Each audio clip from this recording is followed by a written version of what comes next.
So hello guys, कैसे हो आप सभी लोग। आशा करता हूँ बढ़िया होगे। आप सभी का स्वागत है हमारे channel twin flame channel message पर। तो जिस किसी ने भी सब्सक्राइब नहीं किया चैनल को कर लीजिए सब्सक्राइब और बेल को ऑल पे लगा दो ना, ताकि कोई भी नोटिफिकेशन मिस ना हो। सो गाइस, आज की बात करें तो DAM की और DF की एनर्जी में थोड़ा बदलाव है।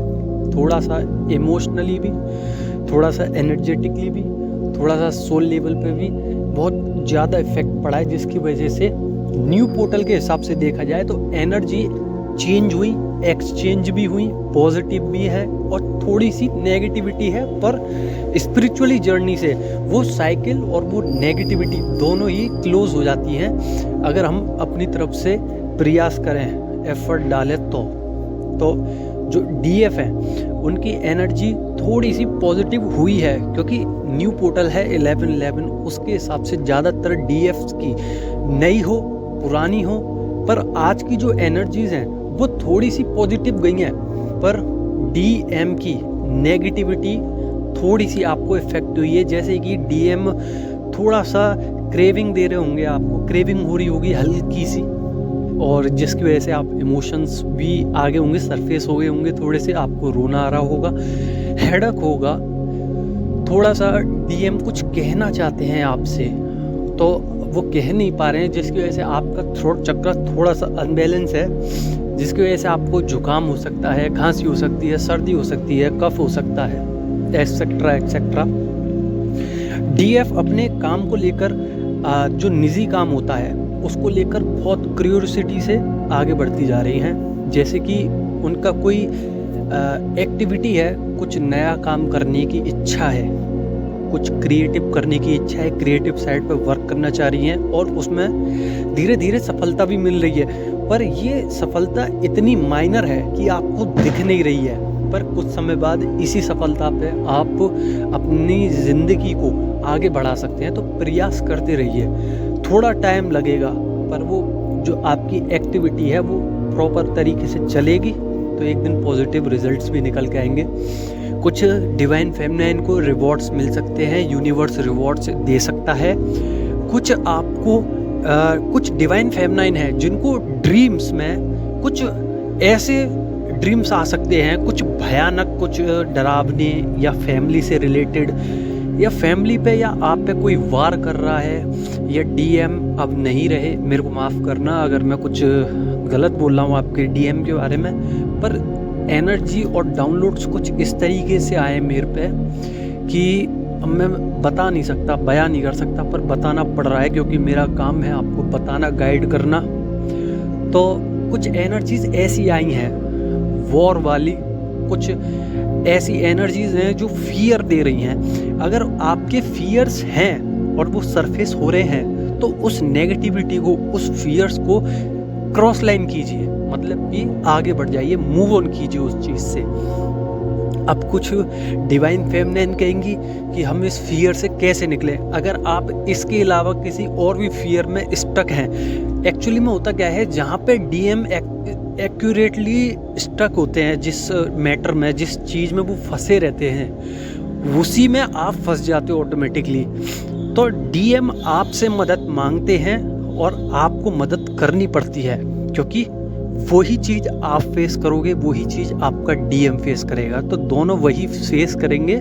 अगर आप प्रयास करेंगे तो वो झट से निकल जाएंगे, क्योंकि वो आप पे निर्भर हैं, आपको वो ट्रिगर करते हैं, आपको वो एनर्जी सप्लाई करते हैं, अपनी तरफ से सर्व करते हैं, ताकि आप अवेयर रह सकें। आप उनकी जो मनोदशा है, जो उनकी भावना है, फीलिंग्स हैं, उसको आप समझने की कोशिश कीजिए कि वो नहीं कर सकते जो आप कर सकते हो। वो इतना एक्टिव नहीं है इन सब चीज़ों में, वो 3D वर्ल्ड में ज़्यादा है, पर धीरे धीरे देखा जा रहा है कि 5D वर्ल्ड में भी अब वो एक्टिव होने लग गए हैं। तो आपके DM अभी थोड़ा सा स्टक है, तो उस स्टक को ख़त्म कीजिए, अपनी तरफ से प्रयास कीजिए। अगर नहीं हो रहा है, अगर आपको पता है कि मेरे अंदर इस चीज़ का इशू है, फियर इशू है, या मनी ब्लॉकेजेस इशू है, या कोई और चीज़ है, या फिर आपकी जो कोई भी एक ऐसी इच्छा है जो पूरी नहीं हो पा रही, आप उधर स्टक हो, तो आप मेडिटेशन कीजिए। देखिए, मैं बार बार यही चीज़ समझाता हूँ आपको कि मेडिटेशन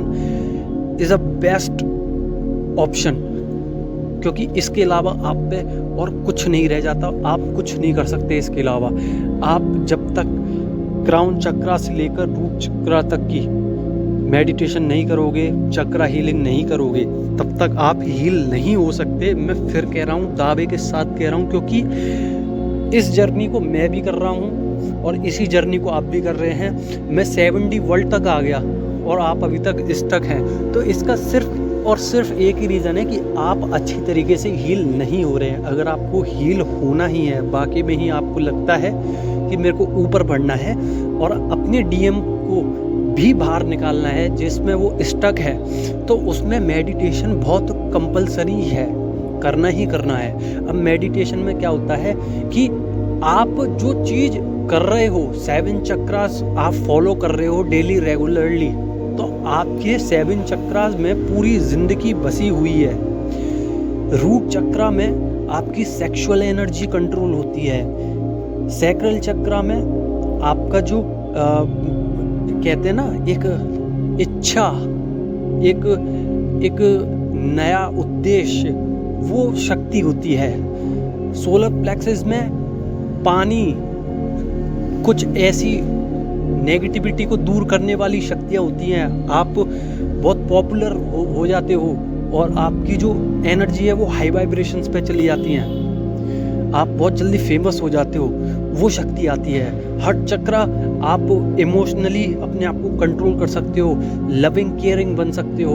थ्रोट चक्रा, आप जब अपनी बातें बयां नहीं कर पाते तो वो बातें बयां कर सकते हो किसी से भी बिना डर के, फियर इश्यूज रहता ही नहीं है। थर्ड आई चक्रा, अगर आपको लगता है इंट्यूशंस नहीं आती हैं, आपको किसी चीज़ पे समझ में नहीं आता, आप स्टक हो जाते हैं, तो वो रास्ता दिखाती है थर्ड आई। क्राउन चक्रा जो आपको भगवान से मिलाती है, बिंदु होती है ये, जो आपको यूनिवर्स की एनर्जी सप्लाई होती है, जिसमें जो आपको रास्ता दिखाती है, वे दिखाती है। आपके कल्चर, जो भी आप जिसमें भी कल्चर में जी रहे हैं, आप जो भी रिलीजन से हैं, उसमें मान्यता बढ़ने लग जाती है, भगवान के प्रति प्यार होने लग जाता है। तो ये सारे चक्र बहुत ही ज़्यादा प्रभाव डालते हैं ज़िंदगी पे। ऑरा क्लींजिंग आपका प्रभाव डालता है आपकी एनर्जी पे, आपकी अट्रैक्शन पे। आपके अंदर कोई नेगेटिविटी नहीं रहती है, ईगो एकदम डाउन हो जाती है और शरीर में एक अलग ही चमत्कारी शक्ति रहती है, जिसकी वजह से आप पूरे दिन भी काम कर लो तो थकते नहीं हो, चमक रहती है चेहरे पे। तो अपने आप को सुधारने की कोशिश कीजिए। आपके डीएम अभी स्टक हैं आपकी वजह से। आप जब तक काम नहीं करोगे, डीएम भी स्टक रहेंगे। डिप्रेशन में है, थोड़ा सा उनने अपने आप को सुधारा है। स्पिरिचुअली दोनों वर्क कर रहे हैं, दोनों साइड से स्पिरिचुअली वर्क हो रहा है, सोल लेवल पे भी। और अदर हैंड हम देखें तो आप 5D वर्ल्ड में भी और 3D वर्ल्ड में भी, दोनों में ही आप स्पिरिचुअली हो चुके हो। कुछ जो आपके डीएम है, कोई एक ऐसा मंत्रा लेके बैठे हैं, कोई ऐसा एक कह सकते हैं कि प्रसिद्ध किया हुआ गुरु मंत्र लेके बैठे हैं, जिसकी वजह से वो जब चेंटिंग करते हैं उस मंत्र की, तो उनके अंदर शक्ति आती है। तो उनको इंट्यूशंस आती है, इंडिकेट होता है कि मैं किधर जाऊं, क्या करूं। उनको समझ में आने लगा है, धीरे धीरे 5D वर्ल्ड में आने लग गए हैं। वो आपसे लोअर भले ही हैं, थोड़ी सी एनर्जी डाउन है, पर आपके जैसा वो बनना चाह रहे हैं। उनने अपना फोकस आपकी तरफ कर लिया है, गोल उनने आपकी तरफ कर लिया है, जिसकी वजह से उनको अब सब नज़र आ रहा है। अपने कार्मिक्स को छोड़ते जा रहे हैं और ये प्रयास भी सिर्फ आप ही कर रहे हो, इसलिए डीएम अपने आप को बदल रहे हैं आपके लिए। तो ये बात समझना बहुत ज़रूरी है, नहीं तो आप अगर समझेंगे नहीं तो स्टक रह जाएंगे और जर्नी बहुत लंबी हो जाएगी, जिसकी वजह से आपको ही कष्ट होंगे। एक समय, मेरा विश्वास मानो, एक समय ऐसा भी आएगा कि आपको एनर्जी टच भी नहीं करेगी डीएम की, आपको इच्छा ही नहीं रहेगी कि मेरा डीएम मेरे पास आए। ये मेरी गारंटी है। अगर ऐसा नहीं हो तो मैं इस चैनल को छोड़ दूंगा। आप एक बार करके देखिए, आप हीलिंग को समझिए, आप चक्रा बैलेंसिंग कीजिए, आप अपने डीएम को भूल जाएंगे। इस स्तर तक ले जाऊंगा मैं। अगर आप मेरे से जुड़ना चाहते हैं, अगर आप मेरी बात मानना चाहते हैं, तो चैनल पे बने रहिए, मेरी बातों को कंटिन्यूस याद करते रहिए, प्रयास करते रहिए, अपनी एनर्जीज को बार बार बदलते रहिए। डीएम आपके पास आएंगे भी ना, तब भी आपको फ़र्क नहीं पड़ेगा, क्योंकि आप 70 वर्ल्ड से भी ऊपर हो जाएंगे, एनर्जी अपलिफ्ट हो जाएंगी यूनिवर्स की तरफ, और फिर एक अलग ही आपको सोल लेवल पे वर्क मिलेगा और उस सोल लेवल को, सोल पाथ को लेके चलना है आगे। डीएम ऑटोमेटिकली आपसे जुड़ेंगे उस चीज़ में। तो आशा करता हूँ आपको समझ में आ गया होगा। अगर नहीं समझ में आया है तो कमेंट कर दो ना, और समझ में आ गया है तो लाइक करके ज़रूर जाना। आप सभी का धन्यवाद यहाँ तक वीडियो देखने के लिए, बहुत बहुत शुक्रिया।